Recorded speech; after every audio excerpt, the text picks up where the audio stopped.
Good morning, this is KELOLAND on the go with all you need to know in news and weather as you start your day. A Sioux Falls woman is facing charges accused of setting a car and tree on fire. Police say just before 11 o'clock Sunday morning, officers were called to 2nd Street and Prairie Avenue. Shai Kammerer allegedly had a gas can and poured gas onto a car that was parked along Prairie Avenue. And then she set that car on fire. She then walked and then set a tree on fire. That was in the 900 block of West 2nd Street. Kammerer was found in the area with the gas can. She was charged with 2 counts of reckless burning and 1 count of intentional damage to property. And we have an update on the criminal case filed against a former Sioux Falls middle school teacher. We first told you about Justin Pruschel in March when he was charged with solicitation of a minor. According to a document filed at the Minnehaha County Courthouse, that charge has now been dismissed. However, Pruschel still faces 16 child porn-related charges in federal court. The U.S. Attorney's Office says he posed as a 15-year-old boy online and pressured multiple girls to send him sexually explicit materials. He was employed at Whittier Middle School at the time of the alleged crimes. Pruschel remains behind bars this morning. 13 tribal officers are participating in South Dakota's first ever tribal law enforcement training in Pierre. Attorney General Marty Jackley and U.S. Attorney Allison Ramsdell hosted an open house for the media Monday morning. The 13-week course began in June and runs through the end of August. One officer who is married and a mom of 3 says having the training in Pierre allows her to spend more time with her family, including exploring other areas of the state. We've been going on different adventures every weekend and trying new things, whether it's different places to eat in the area or, like I was telling my classmates here, we went on one of the helicopter rides and got to see an up-close view of Mount Rushmore. In the past, a majority of the officers would have had to travel to New Mexico for training. KELOLAND's Bob Mercer has a closer look. That's on the Capitol News Bureau page right now. Now let's get a check of your weather with meteorologist Brian Karstens. Hot temperatures out there, Brian.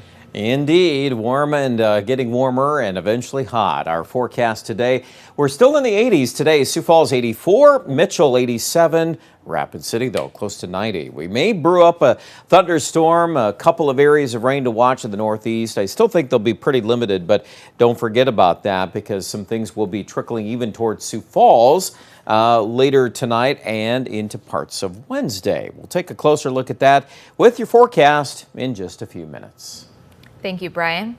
Rock Valley, Iowa is still recovering from an unprecedented flood. City officials estimate that somewhere between 80 and 100 houses have been red tagged, meaning the structures are unsafe. Now the town is receiving assistance from FEMA. The immediate assistance provides some replacement costs for essential appliances, furnaces, air conditioners, washer, dryer, fridge, and a little bit of the personal property. And then they also are here helping people with rental assistance, temporary housing. A red tag does mean the structure is condemned, but depending on the damage, those homes can still be salvaged. If there's one thing most everyone can agree on these days, it's that the mosquitoes are bad this summer. All the moisture we've seen in KELOLAND has ramped up the annoying bugs. It seems like you can't even be outside for 5 minutes without getting bit. That's why the city of Sioux Falls is ramping up its mosquito control measures this week. We're going to try to get the entire city sprayed, weather permitting. They're going to be doing a lot of turf treatments, like over here at the Levitt. We're going to be doing turf treatments at some of our ball fields and our parks and stuff. And then we're going to be using our thermal foggers a lot this week.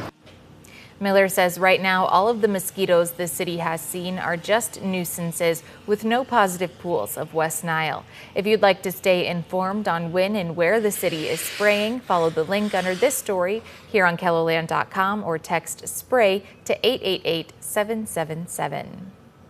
Dog and cat adopters can save some money at the Sioux Falls Area Humane Society this month. Adoption fees are reduced thanks to the Bissell Pet Foundation's Empty the Shelters event. The event comes at a good time as the shelter cares for a lot of animals. We have seen a huge influx in intake over the last month, over 200 animals a week, which has led us to being significantly over capacity. To see the price list for animals, use a link with this story here on our website.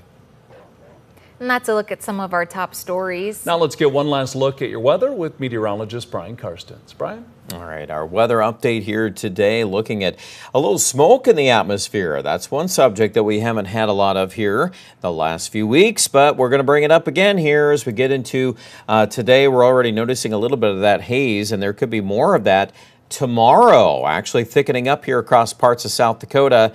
You can see here on the maps here that we can draw out that area of smoke here across the northern plains. So it is a factor, and something that we'll see if we have to address that again as we get down the road here toward this hotter weather forecast later in the week. In terms of temperatures, today we're primarily into the 80s, and you can see by 3 p.m. close to Phillip there around 90. Brookings, Marshall, low 80s looking likely. And then the question is, will we pop up a couple of renegade or isolated clusters of showers and thunderstorms?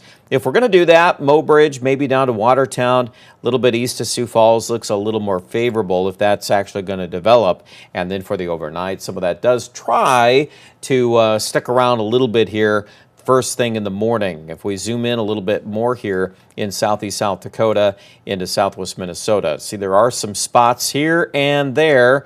1, 2, couple more near Sioux Falls. So it's in the forecast, kind of at that lower end 20-30% chance. And if you do catch some rain, frankly, at this point, this is not the kind of rain that's going to be negative. I would say overall, we're just going to get hotter anyway as we go down the road here. So a little water for those plants, and then we're definitely going to be taking in that water from the soil because the heat is on. We're going to pump some humidity into the atmosphere. Dew points are going to be into the 70s later in the week in eastern Ketherland. However, western South Dakota, that heat that builds there, it's going to be dry heat, and that means eventually kind of pulling into some of that fire danger concern for parts of the west. 87, that's our high today in Mitchell, 86 degrees in Yankton. Let's jump right into your 7-day forecast. Sioux Falls, the next 36 hours, we're going to kind of carry these lower end 20-30% chances of scattered or isolated rain. Humid weather Friday, Saturday, Sunday, and the rain chance at this point is limited, so we'll stay tuned to see if we can fire up any storms up in North Dakota and northern Minnesota here for the weekend. But at this point, it's not included in our forecast. Aberdeen, low to mid-90s. Friday, Saturday into Sunday, we could be close to 97. And you factor in that humidity, or kind of a shoe in here for some heat headlines. So make sure if you're going to be outside this weekend, you're staying ahead of the heat. Maybe get your work done early in the day. Pierre, no stranger to heat, and it's coming back here. Mid-90s by Friday, Saturday, even close to 100 degrees. And overnight lows will be in the 70s at times. Rapid City in the west, I'm also more concerned about the duration of the heat and pulling that moisture out of the ground. So just keep an eye on those fire weather concerns. More details can be found online at KETHLELAND.com.